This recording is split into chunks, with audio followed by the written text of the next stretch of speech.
Mesdames et messieurs, Délivrez-vous est à la boule 10, au numéro 10. Nous avons effectué ce déplacement pour rencontrer l'une des sommités de la littérature, de la pensée haïtienne.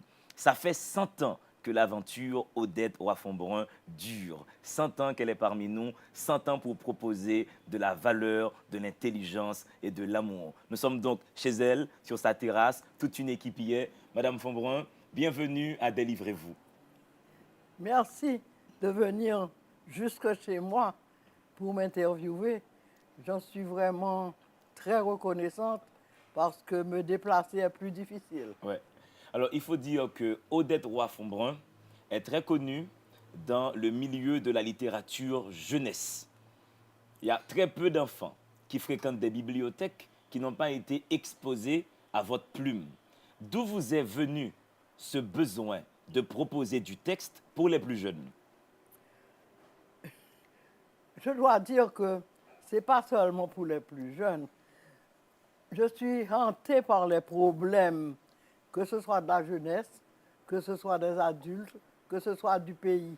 Donc j'écris à différents niveaux, m'adressant vraiment, en fait, aux problèmes du pays. Donc même à la jeunesse, mes livres présentent quelque chose du pays. Si vous prenez les romans policiers, chaque roman policier se passe dans un milieu différent et qui présente ce milieu à l'enfant pour lui faire connaître son pays, ses originalités, ses valeurs. Est-ce que vous avez l'impression d'être quelque peu une enfant quand vous écrivez pour des enfants? Il faut quand même avoir le parler enfantin pour y arriver. Mais il faut bien, et comme j'ai eu beaucoup dans la famille d'enfants, j'ai été en contact avec les enfants, avec leurs problèmes, avec leurs désirs, avec leurs souhaits. Donc je pense que ça m'a influencé.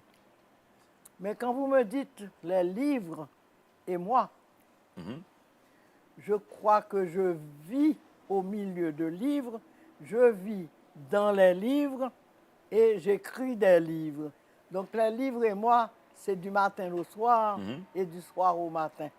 Et je pense que quand on me montre les livres que j'ai écrits, je suis moi-même étonné d'avoir écrit tous ces Oui. livres, autant de livres. C'est vrai que vous avez derrière vous une grande littérature, mais j'ai une question qui va peut-être s'attaquer à votre mémoire. Est-ce que vous avez des souvenirs de vous écrivant votre premier texte? Je n'en doute pas, parce que je n'avais pas pensé écrire. N'était-ce M. Deschamps-Père, Henri Deschamps-Père, qui était un homme de grande taille et une sorte de dictateur, qui m'a imposé d'écrire. Je lui ai dit, je ne suis pas d'écrivain. Il m'a dit, je vous ai dit que vous pouvez écrire et vous allez écrire. Et il m'a donné du matériel à aller écrire. Et je me suis mise à écrire. Mon premier livre qu'il m'a fait écrire était un livre de morale et éducation civique. Ouais. Donc je me suis trouvée en face de ce matériel et j'ai pris la plume et j'ai commencé à écrire. Et je n'ai jamais plus déposé la plume. Ouais. Ma vie en 4 temps. Vous écrivez: je suis né à Port-au-Prince, au Bois-Vernat, bastion, disait-on, de la bourgeoisie mulâtre de l'époque. Cette bourgeoisie, dont faisaient partie mes parents, n'en comportait pas moins nombre de familles noires et des 10 mulâtres plus foncées que clairs de peau. Mes oncles et tantes, mes frères et sœurs allaient, moi comprise, du blanc aux yeux clairs aux noix d'ébène, en passant par tous les tons de griffes. Mais, originalité haïtienne, cette bourgeoisie n'avait ni compte en banque, ni coffre-fort. Ses seules richesses, à de rares exceptions près, étaient éducation et culture.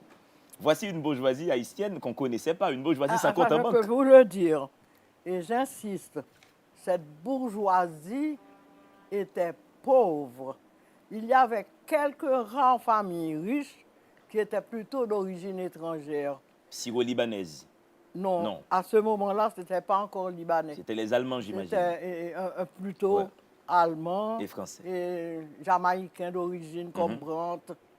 et ce monde-là, et ceux qui étaient dans le café, comme les winners.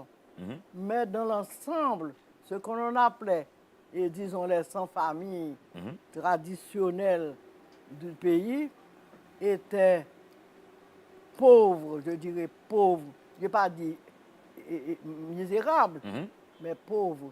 Ils dépendaient d'un chèque de l'État et le plus souvent qu'ils devaient escompter, on peut le contrôler avec la banque. Et en général, ils ne payaient pas les sœurs de la Lue du Sacré-Cœur ou de Saint-Louis quand ils n'étaient pas en fonction. Et ces congrégations attendaient qu'ils soient encore en fonction pour être payés. Donc c'était des familles pauvres. Et je dirais que je ne vais pas rester sur ce sujet, voulant plutôt parler d'autres sujets qui me tiennent à cœur. Oui. Et parmi ces sujets, l'éducation civique. L'éducation a été, dès ma sortie de l'école normale, un souci, puisque, par exemple, il n'y avait pas d'éducation préscolaire. Donc, je me suis attaqué à ce problème. Oui. Laissez-moi le dire, vous avez fondé la première école maternelle en Haïti. Absolument. Et c'est-à-dire que, pour moi, j'étais entouré de problèmes vrais du pays, parce que même à l'école normale, on nous enseignait des choses et je voyais que ça n'existait pas dans la réalité. Donc j'étais confronté déjà au départ aux problèmes du pays.